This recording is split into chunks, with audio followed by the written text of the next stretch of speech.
सोडा किंवा इनो न वापरता आज आपण बनवणार आहोत उपवासाची मऊ जाळीदार ईद। त्यासाठी लागणारं साहित्य बघूया। 4 चमचे साबुदाणे, मीठ, दही आणि 1 पाऊल वरीचे तांदूळ। यासाठी लागणारं साहित्य जिरे, शेंगदाणे, 4-5 हिरव्या मिरच्या, अद्रक आणि ओलं खोबरं। वरीचे तांदूळ आणि साबुदाणे आपण स्वच्छ धुवून 5 तास पाण्यामध्ये भिजत ठेवले होते। तर तुम्ही बघू शकता साबुदाणे किती व्यवस्थित भिजले। आता वरीचे तांदूळ आणि साबुदाणे त्यांमधून वाटून घेऊया।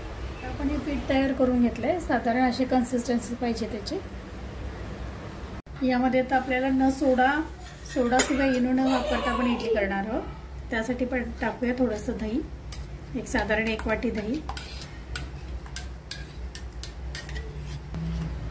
आता चवीपुरतं इडली पात्र आपण स्टीम करायला ठेवतो। आपण इडली बरोबर खाण्यासाठी चटणी करूया। पॅन मध्ये तेल टाकूया, 3 चमचे शेंगदाणे आपण चांगले भाजून घेऊया। ते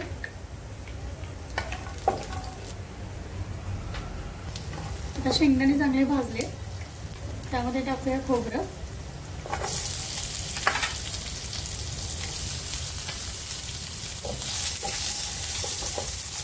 खोबरं थोडंसं गोल्डन झालं ना त्यामध्ये टाकूया मिरच्या, 2 मिरच्या आहेत आणि साधारण अर्धा इंच आलं। आता हे सगळं आपण एकत्र भाजून घेऊया।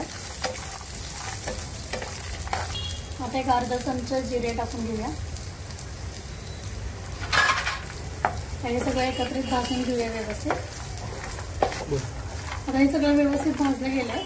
आपण आता एका प्लेट मध्ये काढून घेऊया आणि थोडं थंड करून घेऊया।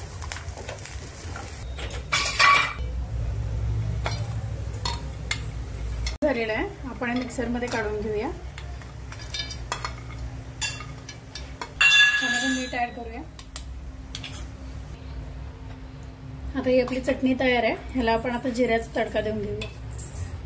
आता आपण गॅस लावूया, पॅन ठेवलाय, आपण तडका देऊया चटणीला।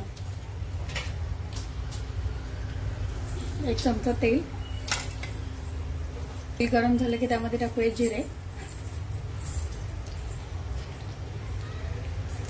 जिरे चांगले फुलले पाहिजे। हे चांगले फुलले आहेत, आपण चटणीमध्ये तडका देऊन घेऊया। चटणीमध्ये जिऱ्याचा तडका देऊया। मोहरी, तर इडली पात्रामध्ये आपण इडलीचं बॅटर टाकून घेऊया।